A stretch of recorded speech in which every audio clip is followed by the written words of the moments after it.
ಗೆಲುವಿಗೆ ಶ್ರಮಿಸುವ ಧೀರರೇ.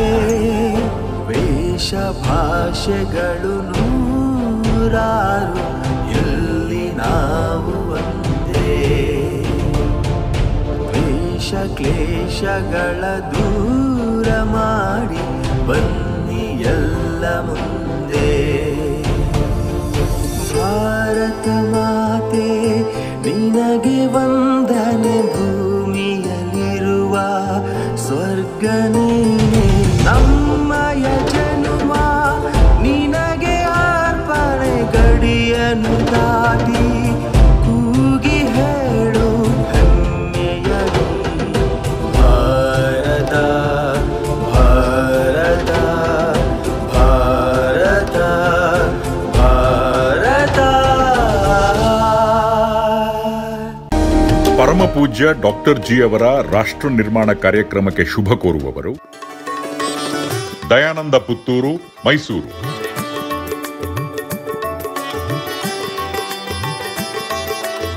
ಧನಶೇಖರ್, ತ್ರಿಮೂರ್ತಿ ದೇಗುಲ, ಕೋಣನೂರು.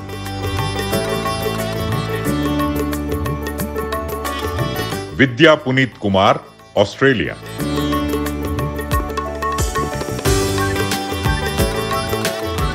ವೈಭವ್ ದಂಪತಿಗಳು, ಅಬುಧಾಬಿ.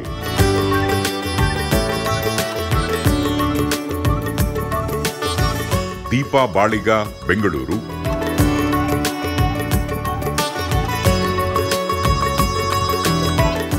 ಶೀತಲ್, ಬೆಂಗಳೂರು.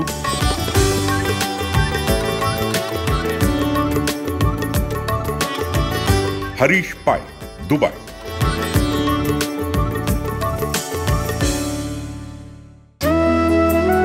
ಕಳೆದ 16 ವರ್ಷಗಳಿಂದ ಪ್ರತಿ ಗುರುವಾರ ರಾತ್ರಿ 9:30ಕ್ಕೆ ಸಹಸ್ರಾರು ಮಂದಿ ಸದ್ಭಕ್ತರಲ್ಲಿ ಆತ್ಮಶಕ್ತಿ ಜಾಗೃತಿಯನ್ನು ಮೂಡಿಸುವ ಪರಮಪೂಜ್ಯ ಡಾಕ್ಟರ್ ಜಿ ಅವರ ಚೇತೋಹಾರಿ ಕಾರ್ಯಕ್ರಮದ ಪಾವನ ಸಂಚಿಕೆ ಇದಾಗಿದೆ. ಈ ಜಗತ್ತಿಂದು ಕೇವಲ ಮಾಯಾಲೋಕದಲ್ಲೇ ವಿಹರಿಸುತ್ತಿದೆ. ಆಧುನಿಕರಂತೂ ಹೆಚ್ಚಿನಂಶ ಸರ್ವದಾ ನಾನು, ನನ್ನದು, ನನ್ನಿಂದ, ನನ್ನಿಂದಲೇ, ನನ್ನಿಂದಾಗಿಯೇ, ನಮಗೆಲ್ಲರಿಗಾಗಿಯೇ, ನಮ್ಮಿಂದಲೇ ಎಂಬಿ ಗರಿಬಿರಿದ ಅಹಂಕಾರ, ಮಮಕಾರಗಳ ಸ್ವಾರ್ಥತೆ, ಸ್ವೈರತೆ, ಸಂಕುಚಿತತೆಗಳಿಂದಲೇ ಜಗದಗಲ ಯಥಾರ್ಥವಾಗಿ ಮೋಜಿನಿಂದಲೇ ಮೆರೆದಾಡುತ್ತಿದ್ದಾರೆ. ಪ್ರತಿ ಮಾನವನಲ್ಲಿ 90%ಕ್ಕಿಂತ ಜಾಸ್ತಿ ಜೈವಿಕ ಕ್ರಿಯೆಗಳ ರೂವಾರಿಯಾದ ದೇಹಕ್ಕೆ ವರ್ಚಸ್ಸಿನ ರುಮಾಲಾದ ದೇವರು ಪ್ರಾಣಶಕ್ತಿ ಇಂದು ಎನರ್ಜಿ ಆಗಿರುವವನು, ಯಾರ್ಯಾರಿಗೂ ಬೇಡದವನು ಎಂದಾಗಿ ಅನುದಿನದ ಅಲರ್ಜಿಯೇ ಆಗಿರುವುದು ನಿಜಕ್ಕೂ ವಿಚಿತ್ರವಾದರೂ ಸತ್ಯವಾಗಿದೆ. ಇಂಥ ಶೋಚನೀಯ ದುಸ್ಥಿತಿಯಿಂದ ಈ ಜಗತ್ತನ್ನು ಪಾರು ಮಾಡಲೆಂದೇ ಇದೇ ಜಗತ್ತಿಗೊಂದೇ ಆದ ಶ್ರೀ ಗುರೂಜಿ ಸ್ವಾಮಿ ವಿವೇಕಾನಂದರ ದಿವ್ಯ ಲೀಲಾ ಕ್ಷೇತ್ರವಾದ ಈ ಡಿವೈನ್ ಪಾರ್ಕ್. ಇದಂತೂ ಜಗತ್ತಿಗೊಂದೇ ಆದ ಸ್ಪಿರಿಚುವಲ್ ಲ್ಯಾಬೋರೇಟರಿ ಆಗಿದೆ.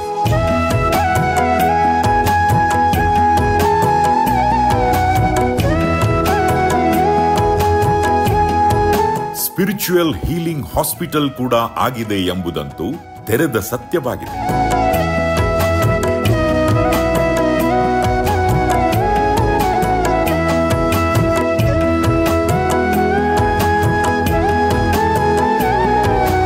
ಕಳೆದ 50 ವರ್ಷಗಳಿಂದ ಕೋಟಿಗಟ್ಟಲೆ ಸದ್ಭಕ್ತರನ್ನು ನಿರ್ಮಿಸಿದ ವಿಶೇಷ ಕೀರ್ತಿಗೆ ಪಾತ್ರವಾದ ಈ ಡಿವೈನ್ ಪಾರ್ಕ್ ಎಂಬುದಂತೂ ಡೈನಮಿಕ್ ಸ್ಪಿರಿಚುಯಾಲಿಟಿಯ ನಿತ್ಯ ಸತ್ಯ ಕೇಂದ್ರವಾಗಿದೆ.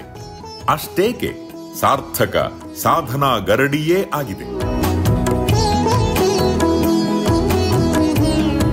ವೃತ್ತಿಯಲ್ಲಿ ಆಲೋಪತಿ ವೈದ್ಯರಾದ ಪೂಜ್ಯ doctor G BSc, MBBS, FAGE ಇಲ್ಲಿನ ಆಡಳಿತ ನಿರ್ದೇಶಕರಾಗಿದ್ದರೂ ಪ್ರವೃತ್ತಿಯಲ್ಲಿ ಅತ್ಯಪರೂಪದ ದೈವ ಸಾಕ್ಷಾತ್ಕಾರ ಪಡೆದು ಭಗವದಾನಂದ ಲೋಕದಲ್ಲೇ ಸದಾ ವಿಹರಿಸುವ ಅತ್ಯಪರೂಪದ ಆಧುನಿಕ ಸಂತ ಶ್ರೇಷ್ಠರೆಂಬುದು ವಿಚಿತ್ರವಾದರೂ ನಿಜವಾಗಿದೆ. ಜಗದಗಲ ಮೆರೆದಾಡುವ ಸಾಮಾನ್ಯ ಮಾನವರೆಲ್ಲರೂ ಇಲ್ಲಿಗೆ ಬಂದು ಕ್ರಮಬದ್ಧ ಸಾಧಕರಾಗಿ ನಿಜಕ್ಕೂ ಚೈತನ್ಯಶೀಲ ಮಾಧವರೇ ಆಗಿದ್ದಾರೆ. ಕೋಟಿಗಟ್ಟಲೆ ನರರೆಲ್ಲರೂ ವ್ಯಕ್ತಿತ್ವ ವಿಕಸನಗೊಂಡು ಯಥಾರ್ಥ ಹರರೇ ಆಗಿದ್ದಾರೆ. ದೇವರು ದೇಗುಲಗಳಲ್ಲೆಲ್ಲ ಕೇವಲ ಇನರ್ಟ್ ಜಡಮೂರ್ತಿಯಂತೂ ಅಲ್ಲವೇ ಅಲ್ಲ. ನಿಜಕ್ಕೂ ಆತನಂತೂ ಸರ್ವದಾ ಆಲ್ ಅಲರ್ಟ್ ಚಿನ್ಮಯಿ ಸರ್ವಶಕ್ತನೇ ಹೌದು ಎಂಬುದನ್ನು ಕಳೆದ 50 ವರ್ಷಗಳಿಂದಲೂ ಸಾಕ್ಷಾತ್ತಾಗಿ ಅನುಭವಿಸಿ ಪ್ರತಿ ಕ್ಷಣವೂ ಬಗೆ ಬಗೆಯಲ್ಲಿ ಭಗವದಾನಂದ ಲೋಕದಲ್ಲೇ ವಿಹರಿಸುವ ಪೂಜ್ಯ ಡಾಕ್ಟರ್ ಜಿ ಕ್ಷಣ ಕ್ಷಣವೂ ದೇವರೆಲ್ಲರ ಮಧುರವಾಣಿಯ ದಿವ್ಯಾನಂದವನ್ನಾಲಿಸುತ್ತಲೇ ದೇವರೆಲ್ಲರ ಸಾಕ್ಷಾತ್ ದರ್ಶನವಾದ ಭವ್ಯಾನಂದದ ಸೌಭಾಗ್ಯದಿಂದಲೇ ನಲಿ ನಲಿದಾಡುವ ಸಂತ ಶ್ರೇಷ್ಠರೇ ಆಗಿರುವುದಂತೂ ಜಗದಗಲ ತಿಳಿಯದ ಪರಮ ಸತ್ಯವೇ ಆಗಿದೆ. ಈ ಡಿವೈನ್ ಪಾರ್ಕ್ನ ಸಕ್ರಿಯ ಶಾಖೆಗಳಾಗಿ ನೂರಾರು ವಿವೇಕ ಜಾಗೃತ ಬಳಗಗಳು, ಡಿವೈನ್ ಸ್ಪಾರ್ಕ್ಸ್, ಜಗದಗಲ ಕಂಗೊಳಿಸಿ ವ್ಯಕ್ತಿತ್ವ ನಿರ್ಮಾಣ, ವ್ಯಕ್ತಿತ್ವ ವಿಕಸನ, ಆತ್ಮೋದ್ಧಾರ ಹಾಗೂ ಲೋಕೋದ್ಧಾರಗಳ ಪವಿತ್ರ ಕೈಂಕರ್ಯವನ್ನೇ ನಗು, ನಯ, ನಲಿವಿನಿಂದಲೇ ಹಲವಾರು ವರ್ಷಗಳಿಂದಲೂ ಮಾಡುತ್ತಲೇ ಬಂದಿವೆ. ಇಂಥ ಬೆಳವಣಿಗೆಯಂತೂ ನಿಜಕ್ಕೂ ಕಣ್ಣು ಕುಕ್ಕುವಂತೆಯೇ ಇದೆ.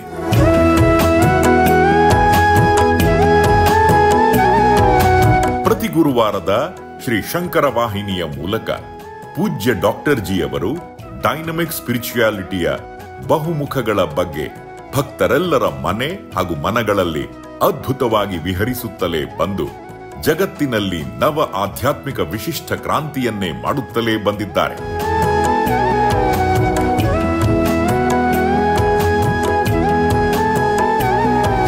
ಪ್ರತಿ ಬಾರಿ 25ರ ಸಂಚಿಕೆಗಳ ಅವಧಿಯಲ್ಲಿ ಗಣ್ಯ ಮಹನೀಯರ ವಿಶೇಷ ಸಂದರ್ಶನದ ಸೌಭಾಗ್ಯದೊಂದಿಗೆ ನಾವಂತೂ ಈ ನೂತನ ಆಧ್ಯಾತ್ಮಿಕ ಕ್ರಾಂತಿಯನ್ನು ಮುನ್ನಡೆಸುತ್ತಲೇ ಬಂದಿದ್ದೇವೆ.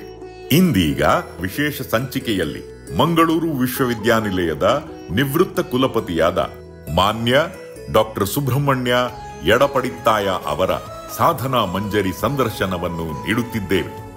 ಅದಂತೂ ಸದಾ ಮೈ ನವಿರೇಳಿಸುವಂಥದ್ದೇ ಆಗಿದೆ. ಆಧುನಿಕ ಜನಮನದ ನಾನಾ ವಿಧದ ಪ್ರಶ್ನೆಗಳನ್ನೆಲ್ಲ ಕೇಳಿ ರೋಚಕ ರಮಣೀಯ ಉತ್ತರಗಳನ್ನೆಲ್ಲ ಹೊಮ್ಮಿಸಿದ್ದಂತೂ ಅತಿ ವಿಸ್ಮಯಕರವೇ ಆಗಿದೆ. ಆಲಿಸಿ ಆನಂದಿಸಿ.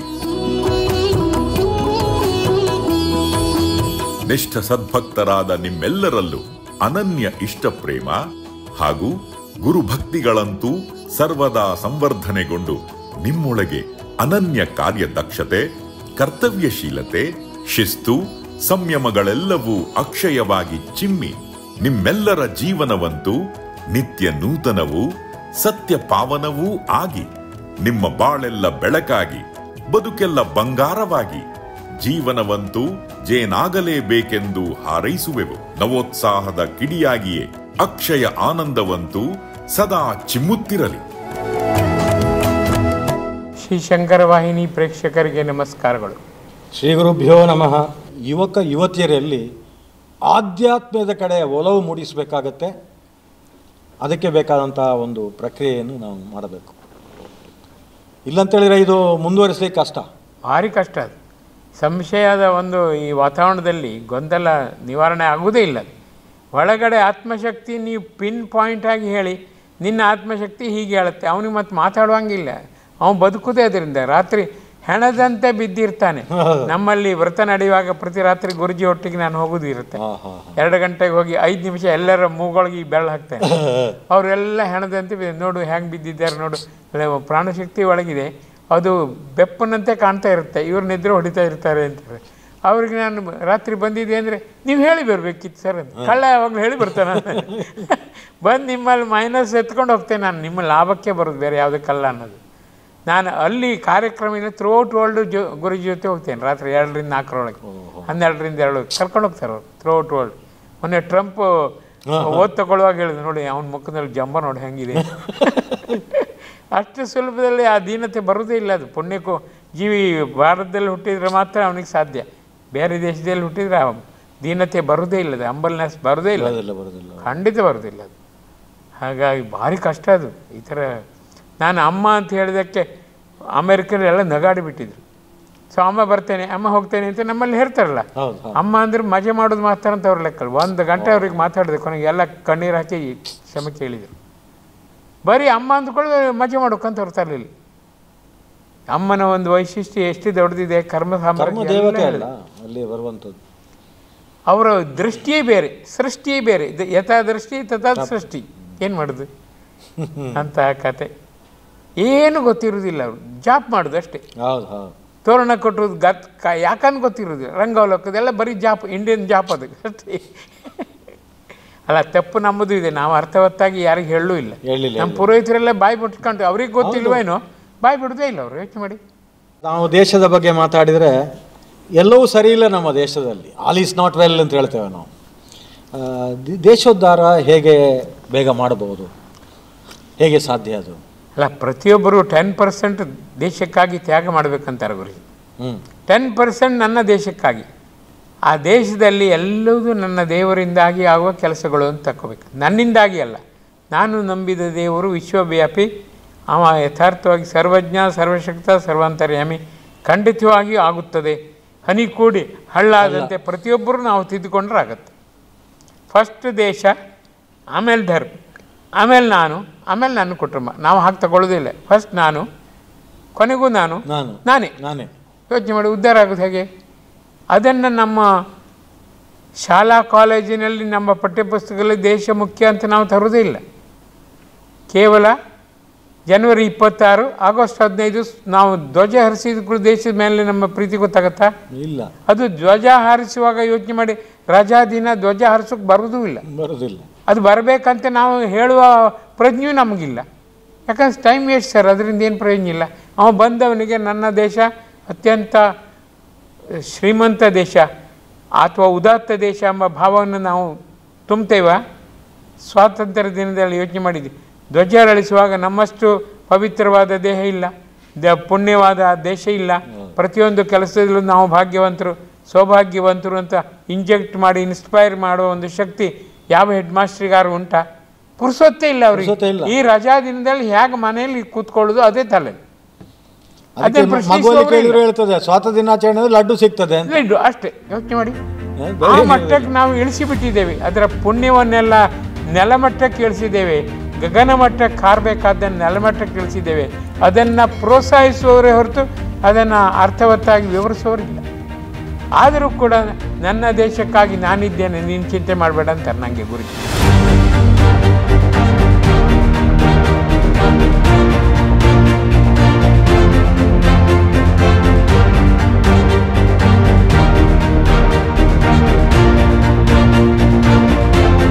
It is my country, nothing to worry ಅಂತ.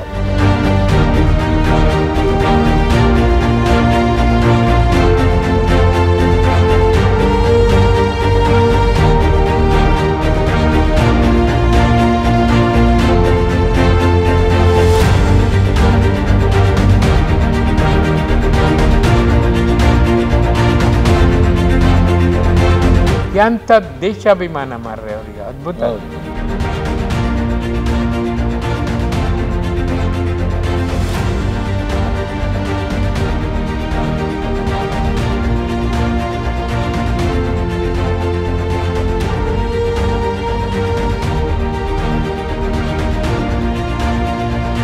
ಅದ್ಭುತದಲ್ಲಿ ಅದ್ಭುತ.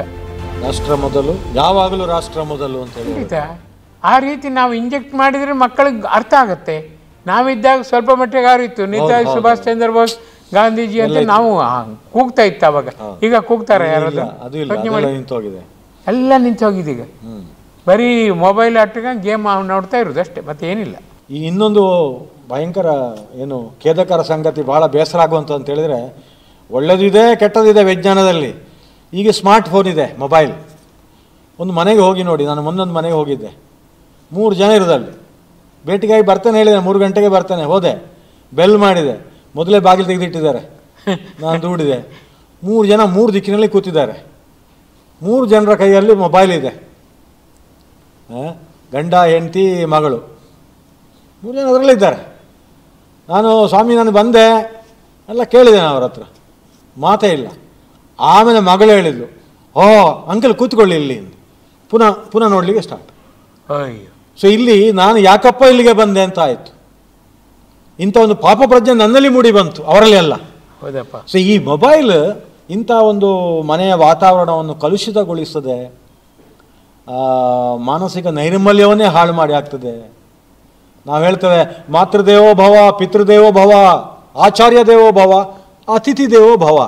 ಇಲ್ಲಿ ಯಾವ ದೇವರು ಇಲ್ಲ, ಯಾರು ಇಲ್ಲ. ಯಾಕಂದರೆ ಮೊಬೈಲೇ ದೇವರು ಇಲ್ಲಿ. ಕರೆಕ್ಟ್. ಮೊಬೈಲು ಬಿಟ್ಟು ಆಫೀಸಿಗೆ ಹೋದ ಅಂತ ಹೇಳಿದರೆ ಭಯ, ಆ ಮೊಬೈಲ್ನ ಹೆಂಡ್ತಿ ನೋಡ್ತಾಳೋ ಅಂತ. ಕರೆಕ್ಟ್. ಫೋನ್ ಕಾಲ್ ಏನೋ ಅಗತ್ಯವಾದ ಬರ್ತದಂತಲ್ಲ, ಏನೋ ಮೆಸೇಜ್ ನೋಡ್ಬೋದು, ಏನೋ ವಾಪಸ್ ಬಂದಾಯಿತು ಅವತ್ತು ರಜೆ. ಯಾಕಂದರೆ ಆಫೀಸಲ್ಲೇ ಟೈಮ್ ಚೇಂಜ್ ಆದರೆ ಅವರು ಬಿಡಲ್ಲ ಲೇಟಾಗಿ ಹೋಗಿ ಕೆಲಸ ಮಾಡಲಿಕ್ಕೆ. ಇಂಥ ಪರಿಸರವಾಗಿ ಈ ಮೊಬೈಲ್ನಿಂದ ಈ ಸಂಬಂಧಗಳೆಲ್ಲ ದೂರ ಆಗ್ತಾ ಇದೆ. ಇದನ್ನು ಹೇಗೆ ಸರಿ ಮಾಡಬೇಕು? ಅದಕ್ಕೆ ಮೂವೇಬಲ್ ಆದ ಭಗವಂತ ಒಳಗಿದ್ದಾನೆ ಅಂತ ತಿಳ್ಕೋಬೇಕು. ಗುರುಜಿ ಯಾವಾಗಲೂ ಹೇಳ್ತಾರೆ mobile is not important, movable god is important. ಎಲ್ಲಿ ಬೇಕಾದ್ರೂ ಏನನ್ನು ಬೇಕಾದ್ರೂ ಅವನು ಪರಿಶೀಲಿಸಿ ಹೊಂಡಕ್ಕೂ ಹಾಕ್ತಾನೆ, ಮೇಲೆ ಏರಿಸುತ್ತಾನೆ. ಆತ ಮೇಲೇರಿಸುವಂತೆ ನಾನು ವರ್ತಿಸಬೇಕಂತ. Be optimistic in your life, open minded in your life, definitely you will win, rather I make you win. ಎಷ್ಟು ಚಂದ ನೋಡಿ. ಮೊಬೈಲನ್ನು ಮೂವೇಬಲ್ ಆದ ಆ್ಯಸೆಟ್ ಅಂತ ತಿಳ್ಕೊಂಡು ಭಗವಂತ ಅದನ್ನು ನೋಡುತ್ತಾನೆ. ಭಗವಂತ ಖಂಡಿತವಾಗಿ ಪರೀಕ್ಷಿಸಿ ನಿನ್ನ ಲೋಪದೋಷಗಳಿಗೆ ಶಿಕ್ಷೆ ಕೊಡುತ್ತಾನೆ, ಕರ್ಮದ ಶಿಕ್ಷೆ. ನಿನ್ನ ಒಳ್ಳೆಯ ವಿಚಾರಕ್ಕೆ ರಾತ್ರಿ ತನ್ನ ದಿವ್ಯ ದರ್ಶನ ಕೊಟ್ಟು ಬಂಪರ್ ಕೃಪೆಯಿರಿಸಿ ನಿನ್ನನ್ನು ಕಾಪಾಡುತ್ತಾನೆ. ಹಾಗಾಗಿ it should be a movable asset, not static piety. Dynamic spirituality is important. ಇದೊಂದು ಭಾಳ ಒಂದು ಪ್ರಾಮುಖ್ಯವಾದ ಪ್ರಶ್ನೆ ನಾನು ಕೇಳಬೇಕಾಗತ್ತೆ. ಇವತ್ತು ನಾವು ನೋಡ್ತಾ ಹೋದರೆ ನ್ಯೂಸ್ ಪೇಪರ್ ಇರ್ಬೋದು, ಟಿ ವಿ ಇರ್ಬೋದು, ಅಥವಾ ರೇಡಿಯೋ ಇರ್ಬೋದು, ಯಾವುದೇ ಇರ್ಬೋದು, ಇಂದಿನ ಸಮಾಜದಲ್ಲಿ ಈ ಡೈವೋರ್ಸ್ ಮತ್ತು ಆತ್ಮಹತ್ಯೆ ಸಂಖ್ಯೆ ಹೆಚ್ಚುತ್ತಾ ಇದೆ. ಪ್ರತಿನಿತ್ಯ ನ್ಯೂಸಲ್ಲಿ ಇರುವಂಥದ್ದು. ಶಾಲೆ ಮಕ್ಕಳೆಲ್ಲ ಆತ್ಮಹತ್ಯೆಗೆ ಹೋಗ್ತಾ ಇದ್ದಾರೆ. ಅದೇ ಓಪನ್ ಟೆರೆಸ್ನಲ್ಲಿ ಬೀಳುದು. ಹೌದು, ನೋಡಿದೆ ಮೊನ್ನೆ. ಹೌದು, SSL 96% ಬಂತು ಅಂತ, ಪಕ್ಕದ ಮನೆ ರಾಮಪ್ಪನ ಮಗನಿಗೆ 99% ಬಂತು ಅಂತ. ಈ 96% ಬಂದ ಮಗು ಆತ್ಮಹತ್ಯೆ ಮಾಡಿಕೊಳ್ಳು ಅಂತೇಳಿ. ಜೀವನದ ಪಾವಿತ್ರ್ಯದ ಬಗ್ಗೆ ತಂದೆ ತಾಯಿ ಯಾರು ಹೇಳಲೇ ಇಲ್ಲ. ಅಲ್ಲಿ ನಾವು ಸೋಲ್ತೇವೆ. ಒಳಗಿನ ಆತ್ಮಶಕ್ತಿ ದೇವರು ಅವ ಇನ್ನೂ ನಿಮ್ಗೆ ಅದ್ಭುತ ಅಂತ ಹೇಳಿದರೆ, 30 ದಿನದಲ್ಲಿ ಮುಟ್ಟಾಗಬೇಕಾದ ಹೆಂಗಸು 1 ದಿನ ಮುಂದೆ ಹೋದ್ಕೊಳ್ಳು ಅವಳಿಗೆ ಡೌಟ್ ಬರುತ್ತೆ. ನಮ್ಮ ವಿಜ್ಞಾನ ಹೇಳೋದು 39ನೇ ದಿನ ಪ್ರೆಗ್ನೆನ್ಸಿ ಟೆಸ್ಟ್ನಲ್ಲಿ ಪ್ಲಸ್ ಅಂತ. ಆ 9 ದಿನ ಗೊತ್ತೇ ಆಗೋದಿಲ್ಲ. 31, 32, 33, 34, 35, 36, 37, 38 ಗೊತ್ತಾಗೋದಿಲ್ಲ. ಅನಾಥವಾಗಿ ಭಗವಂತ ಒಳಗೆ ಸೇರಿರ್ತಾನೆ. ಗರ್ಭಕೋಶದಲ್ಲಿ ಒಂದು ಡಿಕ್ಲೇರೇಷನ್ ಕೊಟ್ಟು, ಈ ಜಾಗದಲ್ಲಿ ನಾನು ಇರ್ತೇನೆ, ಉತ್ತಮವಾದ ಸಂತಾನವನ್ನು 100 ವರ್ಷ ಬದುಕಿಸ್ತೇನೆ ಅಂತ ಅವನಷ್ಟಕ್ಕೆ ಹೋರಾಡ್ತಾನೆ. ಭಗವಂತನ ತ್ಯಾಗ ನೋಡಿ, ಎಣಿಸೋಕೆ ಸಾಧ್ಯವ? ತಾಯಿಗೆ ಗೊತ್ತಿರೋದಿಲ್ಲ, ಒಳಗೆ ಸೇರಿ ಆಯ್ತವ. ಇಂಥ ನಿಸ್ವಾರ್ಥತೆ ದೇವರನ್ನು ಬಿಟ್ಟು ಬೇರೆ ಯಾರೂ ಇಲ್ಲ. ಆ ದೇವರು ನಮ್ಮನ್ನು ಬದುಕಿಸುತ್ತಾನೆ. ಅವನಿಗಾಗಿ ನಾವು ಅವನ ಆಶೆ ಈಡೇರಿಸಬೇಕು. ಅದಕ್ಕೆ 100 ವರ್ಷ ಬದುಕಬೇಕಂತ ಒಬ್ಬ ತಂದೆ ತಾಯಿ ಅಧ್ಯಾಪಕ ಹೇಳೋದುಂಟ? ಈ ಸತ್ಯ ವಿಚಾರವನ್ನು ಹೇಳುವವರೇ ಇಲ್ಲ ಜಗತ್ತಿಲ್ಲಿ. ಏನೋ ಮಜಾ ಮಾಡಲಿಕ್ಕಾಗಿ ಒಂದು ದೇವರ ಸುದ್ದಿಯಲ್ಲಿ ನಾನು ಬದುಕಿದ್ದೇನೆ, ನಾನು ಬಂದಿದ್ದೇನೆ. ಅದಕ್ಕೆ ಮಕ್ಕಳನ್ನು ದೂರದಲ್ಲ, ನಾನು ರಕ್ಷಕರನ್ನೇ ದೂರ್ತೇನೆ, ಹಿರಿಯರನ್ನೇ ದೂರ್ತೇನೆ. ಒಂದು ಜೀವದ ಪಾವಿತ್ರ್ಯದ ಬಗ್ಗೆ ಅವ್ರಿಗೆ ಏನು ಸೂಚನೆ ಕೊಡೋದಿಲ್ಲ. ಯೋಚನೆ ಮಾಡಿ, ಕಷ್ಟ ಆಗುತ್ತೆ, ಲೆಕ್ಕ ಕಷ್ಟ ಆಗುತ್ತೆ, ಇಂಗ್ಲೀಷ್ ಕಷ್ಟ ಆಗುತ್ತೆ, ನಾನು ಬದುಕೋದಿಲ್ಲ. ಶಾಲೆಗೆ ಹೋದರೂ ಬೈತಾರೆ, ನನಗೆ ಹೋಗೋದಿಲ್ಲ. ಮನೇಲಿ ಬೈತಾರೆ, ಶಾಲೆಯಲ್ಲಿ ಮಾಸ್ಟರ್ ಬೈತಾರೆ, ನಾನೇ ಹೆಂಗೆ ಮಾಡೋದು? ಆ ಮಗುವಿನ ಸ್ಥಿತಿ ನೋಡಿ, ತ್ರಿಶಂಕು. ಅದು ಬದುಕೋದು ಹೇಗೆ? ತಲೆ ಎತ್ತುವಂಗಿಲ್ಲ. ಆ ಸ್ಥಿತಿ ಮಾಡ್ತೇವೆ ನಾವು ಸಮಾಜದಲ್ಲಿ. ಒಳಗಡೆ ಸರ್ವಶಕ್ತನಿದ್ದಾನೆ, ಸರ್ವಜ್ಞನಿದ್ದಾನೆ, ಅವನಿಗೆ ಕೆಲಸ ಕೊಡೋಣ, ಅವ ಬುದ್ಧಿವಂತ, ಅವ ತಟಸ್ಥನಾಗಿದ್ದಾನೆ, ಬೇಡೋಣ, ಬಾಡೋಣ, ಖಂಡಿತ ಆಗುತ್ತದೆ. ಅವನಲ್ಲಿ ನಿಸ್ಸಹಾಯಕತೆಯಿಂದ ಅಸಹಾಯಕತೆಯಿಂದ ನಾವು ಖಂಡಿತ ಕಣ್ಣೀರಿಸಿ ಬೇಡೋಣ. ನೀನು ಜಾಗೃತನಾಗು, ಶಕ್ತಿದಾತನಾಗು, ಸಂಪನ್ನವನ್ನು ಕೊಡೋ, ಖಂಡಿತವಾಗಿ ಯುಕ್ತಿ ಹೆಚ್ಚಿಸೋ, ನಾನು ಖಂಡಿತವಾಗಿ ನಿನ್ನ ಕೃಪಾರಣವನ್ನು ಖಂಡಿತವಾಗಿ ತೀರಿಸ್ತೇನೆ. ಆದರ್ಶ ಶಿಕ್ಷಕನಾಗುವೆ, ಆದರ್ಶ ವ್ಯಾಪಾರಿಯಾಗುವೆ, ಆದರ್ಶ ವ್ಯಕ್ತಿ ಆಗ್ತೇನೆ. ಈ ಜಗತ್ತಿನಲ್ಲಿ ನನ್ನ ಛಾಪನ್ನು ಖಂಡಿತ ತೋರಿಸ್ತೇನೆ. ಖಂಡಿತ ನೀನು ಹೇಳು. ಈಗ 10 ವರ್ಷದನೇ, ಇನ್ನು 90 ವರ್ಷ ಬದುಕ್ತಿಯಲ್ಲ, ಯಾಕೆ ಹೆದರ್ತಿ? ಫೈಲ್ ಆದರೆ ಏನು ತೊಂದರೆ ಇಲ್ಲ. ಫೈಲ್ ಆಗುದೇ, ಪಾಸಾಗಿ ತೋರಿಸ್ಲಿಕ್ಕೆ ಇನ್ನೊಂದು ಚಾನ್ಸ್ ಹೇಳ್ತಾರೆ ಒಂದು ಅಧ್ಯಾಪಕರು. ನೀನು ಫೈಲ್ ಆದೆ, ನೋ ಯೂಸ್ ಇಟ್ ಆಲ್, ನೋಡಿ ಬರಬೇಡ ಶಾಲೆಗೆ. ಆ ಸ್ಫೂರ್ತಿಯನ್ನು ಅಧ್ಯಾಪಕರಿಗೆ ಕ್ಲಾಸ್ ತಗೋಬೇಕು. ನಾನು ಹೇಳಿದಾರೆ, ಅವರಲ್ಲಿ ಮಾನವೀಯತೆ ಇಂಜೆಕ್ಟ್ ಮಾಡುವ ಒಂದು ಸಂಸ್ಥೆಯಲ್ಲಿ ಅಕ್ಸೆಪ್ಟ್ ಡಿವೈನ್ ಪಾತ್.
ಇಲ್ಲಿ ನಾವು ತರಬೇತಿ ಕೊಡ್ತೇವೆ ಅಂತ ಬರಲಿಕ್ಕೆ ಅಧ್ಯಾಪಕರಿಗೆ ಪುರ್ಸೊತ್ತಿಲ್ಲ. ಅಲೆವೆನ್ಸ್ ತಗೊಂಡು ಮನೇಲಿ ಹೋಗಿ ಹೆಂಡತಿ ಒಟ್ಟಿಗೆ ಕೂತ್ಕೋತಾರೆ. ಗೊತ್ತಾ, SM ಕೃಷ್ಣ ಇದ್ದಾಗ ಎಷ್ಟು ಕೆಲಸ ಮಾಡಿದ್ದಾರೆ ನಮ್ಗೆ ಅವರು. ಎಲ್ಲ ಅಧ್ಯಾಪಕರಿಗೆ 3 ದಿನದ ತರಬೇತಿ ಅಂತೇಳಿ ಹಣ ಕೊಟ್ಟರೆ ಎಲ್ಲರೂ ಮನೆಗೆ ಹೋಗಿದ್ರು, ಒಬ್ಬ ವ್ಯಕ್ತಿ ಬರಲಿಲ್ಲ. ನಂಗೆ ಫೋನ್ ಮಾಡಿ ಬಂದ್ರಂದು, ಯಾರು ಬರಲಿಲ್ಲ ಸರ್, ಎನ್ಕ್ವೈರಿ ಮಾಡೋಕೆ ಎಲ್ಲ ಹೆಂಡತಿ ಮನೇಲಿದ್ದಾರೆ. ಅಧ್ಯಾಪಕರಿಗೆ ಉದ್ಧಾರದ ಮನಸ್ಸು ಇಲ್ಲ. ಪಾಪ SM ಕೃಷ್ಣನ್ ಎಣಿಸ್ಕೊಂತೆ ನಾನು, ಏನು ಮಾಡೋದು ಡಾಕ್ಟ್ರೆ, ಇಂಥವ್ರಿಗೆ ಏನು ಮಾಡೋದು ನಾನು. ಅವ್ರು ರಾಮಕೃಷ್ಣ ಆಶ್ರಮದ ಓಲ್ಡ್ ಸ್ಟೂಡೆಂಟ್, ಮೈಸೂರು ರಾಮಕೃಷ್ಣ ಆಶ್ರಮ. ರಾಮಕೃಷ್ಣ ಬಗ್ಗೆ ತುಂಬ ಗೌರವ ಇತ್ತು ಅವ್ರಿಗೆ. ಎಷ್ಟು ಹೇಳಿದ್ದಾರೆ ಗೊತ್ತೆ, ಚೆನ್ನಾಗಿ ಒಂದು ಸಂಸ್ಥೆಯನ್ನು ಕಟ್ಟಿದ್ದೀರಿ, ಅದರಲ್ಲಿ ಅದ್ಭುತವಾಗಿ ನಾನು ನಮ್ಮ ಟೀಚರ್ಸ್ ಎಲ್ಲ ಸಹಾಯ ಕೊಡ್ತೇನೆ ಅಂದಿದ್ರು. ಖಂಡಿತ ಒಬ್ಬ ಟೀಚರ್ ಬರಲಿಲ್ಲ. ಬರೋದಿಲ್ಲ, ಏನು ಹೇಳ್ಬೇಕು ಹೇಳಿ. ಅಂದರೆ ಟೀಚರಿಗೆ ಆಲಸ್ಯ ಅಂದರೆ ವಿದ್ಯಾರ್ಥಿಗಳು ಚುರುಕಾಗು ಸಾಧ್ಯವಾ? ಬರೀ ಹಣ ಅಂದರೆ ಬಾಯಿ ಬಿಡೋದು ಮಾರ, ಹಣಕ್ಕಾಗಿ ಬಾಯಿ ಬಿಡೋದು. ಹೊರಟು ಹೋಗುವಾಗ ಹಣ ತಗೊಂಡು ಹೋಗ್ತೇವಾ? ಎಲ್ಲಿ ಹೋಯ್ ಹೇಳಿ ಪಾಸ್ಬುಕ್ ಯಾವ ಏನಾರು ಎದ್ದಿದ್ರೆ ಕಥೆ ಬೇರೆ. Upper call is stronger Dhan the lower ಕಾಲ್. ನಮ್ಮ ಅಮ್ಮನಿಗೆ ನೀವೆಲ್ಲ ಓದಿದ್ದೀರಿ, ಖುಷಿ ಆಯ್ತು ನಂಗೆ. ಅಲ್ಲ, ನಾವು ಅದನ್ನ ಓದಲೇಬೇಕಲ್ಲ, ಅವ್ರು ತಂದು ಕೊಟ್ಟರು. ನಾವು ಖುಷಿ ಆಯ್ತು ನಂಗೆ. ಓದುವುದು ಮುಖ್ಯ ಅಲ್ಲ, ಎಂತ ಹೋರಾಟ. ಓದಿ ಅದರ ಒಳಗಡೆ ಹೋಗುವಾಗ ಏನೋ ಅದು ದಿವ್ಯ ದರ್ಶನ ಆದಾಗೆ ಆಯ್ತು ನನಗೆ. ಗುರುಜಿಯ ಲಾಭ ಏನು ಗೊತ್ತಾ, ಏನೇ ಸಂಶಯಗಳಿಗೆ ಉತ್ತರ ಕೊಡ್ತಾರೆ. ಒಬ್ಬ ಆಧ್ಯಾತ್ಮಿಕ ಜೀವಿ ಇಲ್ವೇ ಇಲ್ಲ ನನ್ನ ಜೀವನದಲ್ಲಿ. ಲಕ್ಷಗಟ್ಟಲೆ ಸಾಧು ನಾವು ಅಲ್ಲಿ ಪುಣ್ಯವಂತರು, ಯಾಕಂದ್ರೆ ತಮ್ಮ ಮೂಲಕ ನಾವು ಉತ್ತರ ಪಡ್ಕೊಳ್ತೇವೆ ನೋಡಿ. ನಾನು ಸಮಸ್ಯೆ ಅಂತವ್ರು ಸಿಕ್ಕಿದ್ರಲ್ಲ ನಂಗೆ ಗ್ರೇಟ್. ಅದೇನು ಇದಲ್ಲ, ಗ್ರೇಟ್ ಮಾತ್ರ ಅಲ್ಲ. ಈಗ ನಾವು ಹೇಳ್ತೇವೆ ಲೋಕ ಸಮಸ್ತ ಸುಖಿನೋ ಭವಂತು, ಪ್ರಾಕ್ಟಿಕಲ್ ಥಿಯರಿ ಬರೀ ವಾಯ್ಬ. ಹೌದು, ಈ ಪ್ರಾರ್ಥನೆಯಿಂದ ಏನು ಪ್ರಯೋಜನ ಇಲ್ಲ ಕಾಣ್ತದೆ ನನಗೆ. ಏನು ಪರಿಣಾಮ? ಬೇಡಬೇಕು, ಕಣ್ಣೀರಿನಿಂದ ಬೇಡಬೇಕು, ಆಗಬೇಕು, ಮಾಡಬೇಕು, ಮರ್ತು ಬಿಡಬೇಡು. ನಿನ್ನ ಸಮಾಜ ಎಲ್ಲ ಮಕ್ಕಳು ದುರಂತದಲ್ಲಿದ್ದಾರೆ. ಮೇಲೆತ್ತು 76 ಜನ ಬಾಂಬೆಲಿ ಟ್ರಾಮ್ ದುರಂತಿಯಾಗಿ ಸತ್ತೋದ್ರು ಒಂದ್ಸರಿ. 82 ಮುಕ್ಕಾಲು ಗಂಟೆ ಹತ್ತಿದ್ದೇನೆ. ಜಾತಿ ಮತ ಗೊಲಗೋತ್ರ ಏನು ಕೊನೆ ಗುರುಜಿ ಒಂದು ಮಗು, ನೀ ಸುಮ್ಮನೆ ಇಲ್ದಿರ ನಾನು ಓಡಿ ಹೋಗ್ತಾ ಇದ್ದಾರೆ. ಆಮೇಲೆ ಬಿಟ್ಟು ಸುಮ್ಮನೆ ಅಯ್ಯೋ ಹೋದ್ರಲ್ಲ, ಎಷ್ಟು ತಂದೆ ತಾಯಿ ಬಂಧು ಬಳಗ ಯಾರಿದ್ರು ಪಾಪ ಅನಾಥರಾದ್ರಲ್ಲ. ಆ ಭಾವನೆ ನಂಗೆ, ಆ ದುಃಖನ ಸಹಿಸ್ಕೊಂಬಕ್ಕೆ ಆಗೋದಿಲ್ಲ.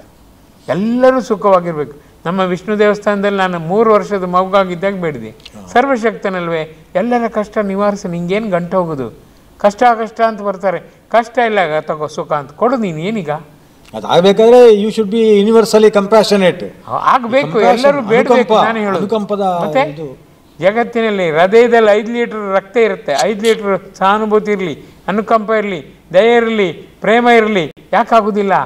ಅದನ್ನು ಸ್ವಲ್ಪ ಇಂಜೆಕ್ಟ್ ಮಾಡ್ಕೊಳ್ಬಿಡಿ, ಇನ್ಫ್ಯೂಸ್ ಮಾಡಿ, ಇನ್ಸ್ಟಿಲ್ ಮಾಡಿ, ಇನ್ಸ್ಪೈರ್ ಮಾಡಿ. ಎಲ್ಲರಿಗೂ ಹೇಳ್ತೀನಿ ನಾವು, ಪುರೋಹಿತರಿಗಂತೂ ಬರೀ ದಕ್ಷಿಣೆಗಾಗಿ ಬರಬೇಡಿ ನೀವು. ನಿಮ್ಮದೇ ಆದ ಏನಾರು ಛಾಪನ್ನು, ಸಹಾನುಭೂತಿ ಅಲೆಯನ್ನು ಇಟ್ಟು ಹೋಗಿ ಅನ್ನೋದು ನಾನು. ಪ್ರತಿ ದಕ್ಷಿಣೆಗಾಗಿ ಬರೋದು. ಹಬ್ಬದ ದಿನ ನೋಡಿ ಕಾಯಿ ಬಡಿದು ದಕ್ಷಿಣೆಗಾಗಿ ಬಾಯಿ ಬಿಡೋದು, ಏನು ಪ್ರಯೋಜನ? ಗುರುಜಿ ಹೇಳ್ತಾರೆ 1% ಭಕ್ತಿ ಇದ್ದವ್ರಿಗೆ 99% ಆ್ಯಡ್ ಮಾಡಿ ಹಬ್ಬದ ದಿನ ಭಗವಂತ ಕೊಡ್ತಾನೆ, ಜಾತ್ರೆ ದಿನ. ಇವ್ರಿಗೇನು ಗೊತ್ತೇ ಇರೋದಿಲ್ಲ. ಇವ್ರಿಗೆ ಎಷ್ಟು ದುಡ್ಡು ಮಾಡೋದು, ಎಷ್ಟು ಗಂಟು ಕಟ್ಕೊಂಡು ಹೋಗೋದು. ಬ್ರಾಹ್ಮಣರು ಎಷ್ಟು ಮೇಲೆ ಏರಿಸಬೇಕಿತ್ತು ಜಗತ್ತನ್ನು, ಬರೀ ಗಂಟು ಕಟ್ಟೋದ್ರೊಳಗಿದ್ದಾರೆ. ಅದರಲ್ಲೇ ಹೋಯ್ತದ. ಅಲ್ಲ ಹೋಯ್ತಲ್ಲ, ನಮ್ದು ಎಲ್ಲ ಬ್ರಾಹ್ಮಣನೇ ಹೋಯ್ತಲ್ಲ, ಹೋಯ್ತು. ಅದಕ್ಕೆ ವ್ಯತ್ಯೂ ಇಲ್ಲ. ಅದಕ್ಕೆ ನಾವು ಹೇಳೋದಲ್ಲ, ಹುಟ್ಟಿನಿಂದ ಬ್ರಾಹ್ಮಣ ಅಲ್ಲ ಅಲ್ಲ, ಖಂಡಿತ ಅಲ್ಲ. ನೀತಿ ಮುಖ್ಯ, ಜಾತಿ ಮುಖ್ಯವೇ ಅಲ್ಲ, ನೀತಿ ಮಾತ್ರ ಮುಖ್ಯ. ಮನೆಯಲ್ಲಿ ಕೂಡ ಅಷ್ಟೇ, ಇಬ್ರು ಕೆಲಸ ಮಾಡ್ತಾರೆ ಗಂಡ ಹೆಂಡತಿ. ನಾನು ಯಾವಾಗಲೂ ಡಿಸ್ಕ್ ಫ್ಯಾಮಿಲಿ ಅಂತ ಹೇಳ್ತೇನೆ, ಡಬಲ್ ಇನ್ಕಮ್ ಸಿಂಗಲ್ ಕಿಡ್ ಅಥವಾ ಸಿಂಗಲ್ ಚೈಲ್ಡ್, ಇದು ಜಾಸ್ತಿ. ಬಂದ ನಂತರ ಮನೆಯಲ್ಲಿ ಜಗಳ ಆಗೋದು, ಆಮೇಲೆ ಪುರ್ಸೊತ್ತಿಲ್ಲ. ಆ ಲಾಯರ್ ಈ ಲಾಯರ್, ಡೈವರ್ಸ್ಗೆ ಅಪ್ಲಿಕೇಶನ್, ಲಾಯರ್ ಆಗೋರು ಯಾರಿಲ್ಲ, ಎಲ್ಲ ಲಾಯರ್. ಸೊ ಆಗಿರುವಾಗ ಇಲ್ಲಿ ಒಂದು ಸಾಮರಸ್ಯದ ಕೊರತೆ ಇದೆ ತುಂಬ. ಮೊದಲಿನ ಹಾಗೆ ಅಲ್ಲ, ಮನಿಗಾಗಿ ಹಾರ್ಮೋನಿ ಇಲ್ಲ ಅಷ್ಟೇ, ಮನಿಗಾಗಿ ಹಾರ್ಮೋನಿ ಇಲ್ಲ. ಏನು ಮಾಡೋದು? ಅದೇ 40 ವರ್ಷ ಅವ ಹಣದ ಹುಚ್ಚು ಹಿಡಿದು ಹಣ ಸಂಪಾದನೆ ಮಾಡಿದಂತೆ. 40 ವರ್ಷ ನಂತರ ಕಾಯಿಲೆ ಬಂದು ಏನು ಸಂಪಾದನೆ ಮಾಡಿದೆ ಎಲ್ಲ ಕಾಯಿಲೆಗೆ ಕೊಟ್ಟದ್ದು. ಕರೆಕ್ಟ್. ಅಲ್ಲೂ ಒಂದು ಫೀಲ್ ಗಿಲ್ಟಿ ಕಾನ್ಶಿಯಸ್ನೆಸ್ ಇಲ್ಲ, ಕೃತಾರ್ಥತೆ. ನಾನು ದುಡಿದಿದ್ದೇನೆ ಎಂಬ ಖರ್ಚು ಹಿಂಗಾಯ್ತಲ್ಲ ಅಂತ ವ್ಯಥೆ ಇಲ್ಲ ಅವನಿಗೆ.